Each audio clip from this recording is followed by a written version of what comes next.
This race we finished 12th and we were less than 15 seconds behind 8th place, which would score us points.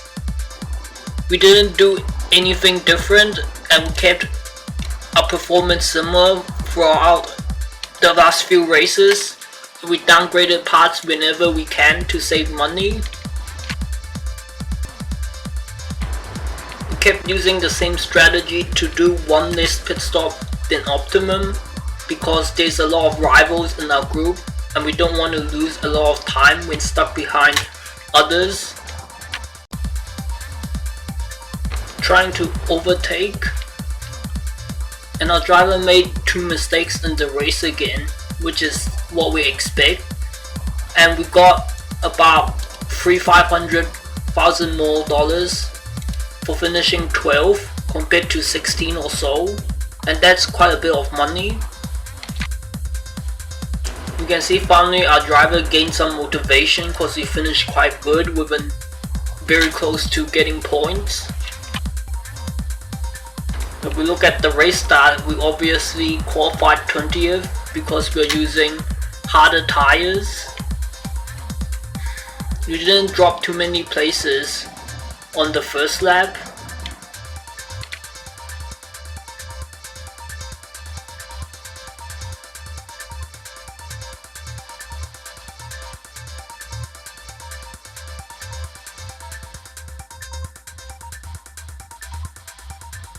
We can also see a lot of people have a similar, if not the same lap time from even 30th place. You can see the lap times is very similar.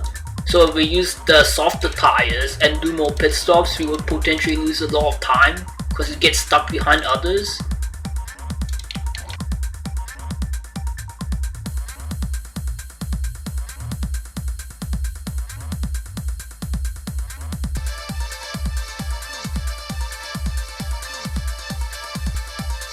You can see our driver made a clear track mistake, but in this race whenever our driver made a mistake, he was very close to a rival in front or behind. After we copied the race results into our calculator tool, you can see the wear difference in wear is 1 point more, and it has been consistently 1 point higher than our calculator tool, so we need to calibrate it and add an extra point of wear for our car parts. Our lap times were quite similar throughout the race, so we don't need to change anything yet. We only need to make sure we calibrate our car wear instead.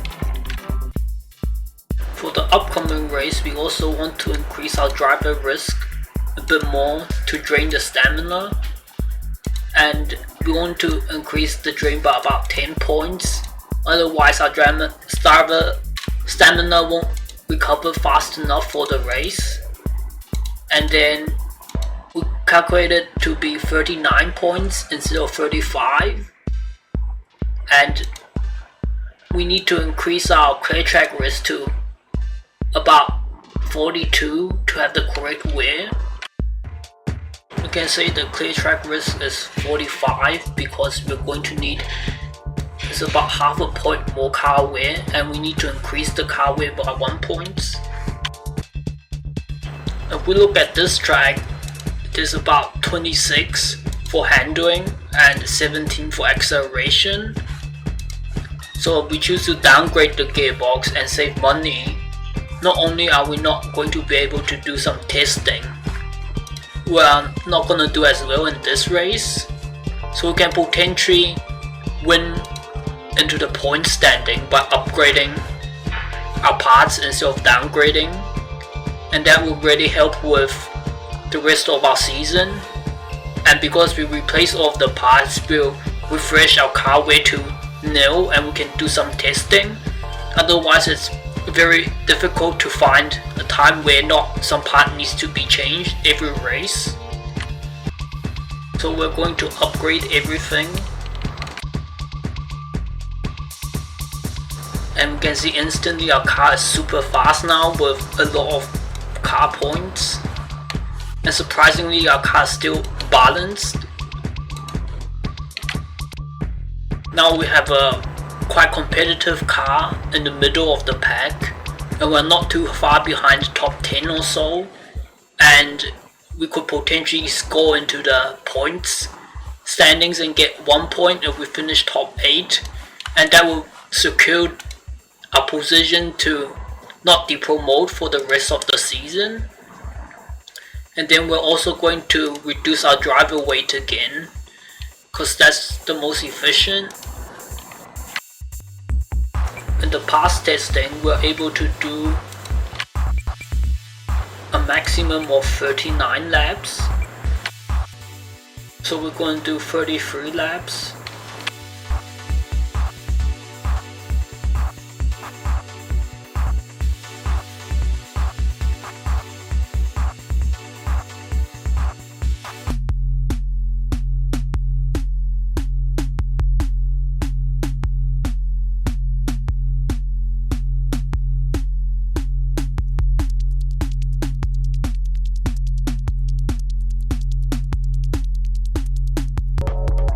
We did the max amount of test laps, and we can see our test time is quite good. I think the difference between the R&D facilities and the engineering shops are too high, and potentially 2 to 3 levels difference is the optimum. So I'm going to upgrade it to level 6, so it's a bit more balanced.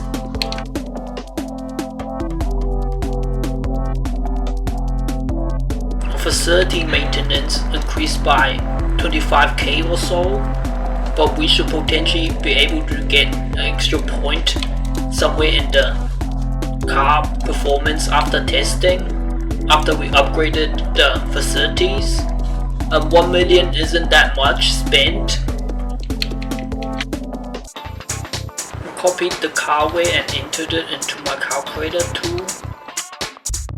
If we look at this track, it's medium in overtaking. Potentially we want to do more pit stops so we don't lose that much time for a non-optimum strategy. But looking at the past race results, for amateur class the optimum was 2 pit stops. But our calculator tool suggests it should be a 3 pit stop. If we use the extra soft tires, we will have too much tire left and we're not utilizing it enough. And when we try to do 2 pit stop with extra soft, our tire wear would be a bit high. If we do only 14 laps, we wouldn't have enough extra laps to finish the race, and would need to experience the 4% tire wear left for once or twice in the race to be able to have 1 extra lap. But we forgot that we don't need to change the clear track risk for the tires. Only for car wear we need to increase it by 1 point. And if we actually entered the clear track risk without changing our driver risk at all, then we would have the max wear about 5.7%, and we only need 1 extra lap for this race because that's already 3% of the total race distance. So we would potentially not even see the extra lap required because it's at the last stint. So there's no chance of tire puncture. We entered the fuel required. We're going to do 14, 14 and 15 laps, and we're going to not do any boost laps at the end to reduce the tire wear a bit and prevent potential punctures. And since the tire wear is very high, we can't boost at very near the end of the stint anyways because it will be worn tires and we wouldn't get the performance. We're gonna find the setup for the race.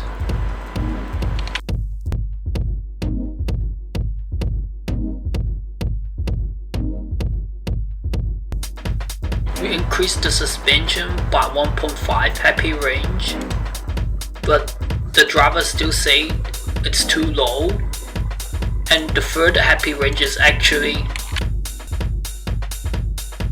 the rigidity should be a lot higher, but our driver didn't say that, so something is not right with the GPRO setup.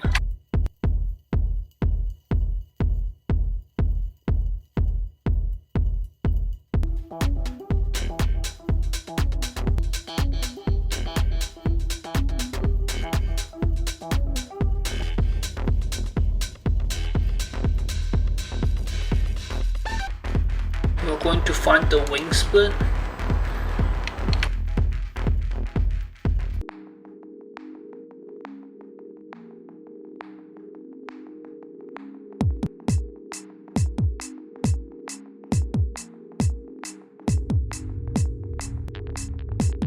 We reduce the wing split by 120 every time, and if lap 7 was exactly centered, then lap 8 will show the same time as lap 6. So the optimum is quite close to lap 7 for wing split. If we take the center of 7 and 8, then we would take half of 120. But the optimum is a bit closer to lap 7, so we can take half again. So we can take 0.25 of 120. And that gives us -10 for the final wing split. And we're going to do qualifying.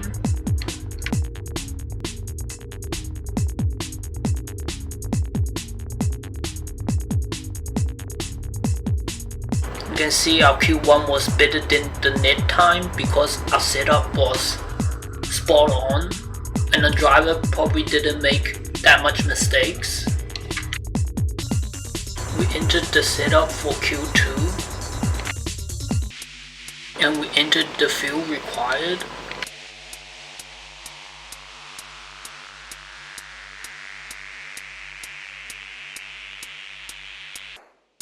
We entered the fuel for the race.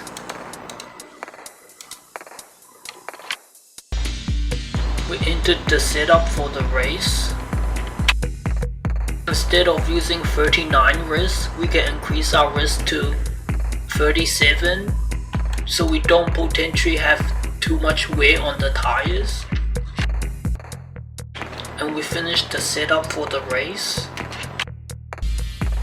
If we look at qualifying, our Q1 and Q2 is very consistent because everyone's probably doing a similar pit stop strategy.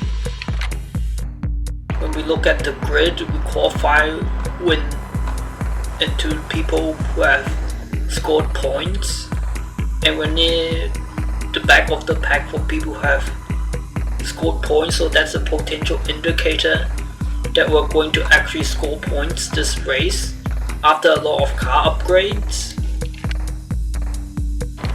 Instead of being at the back of the pack where we normally are, this time we are about a bit closer to being at the middle of our qualified manager.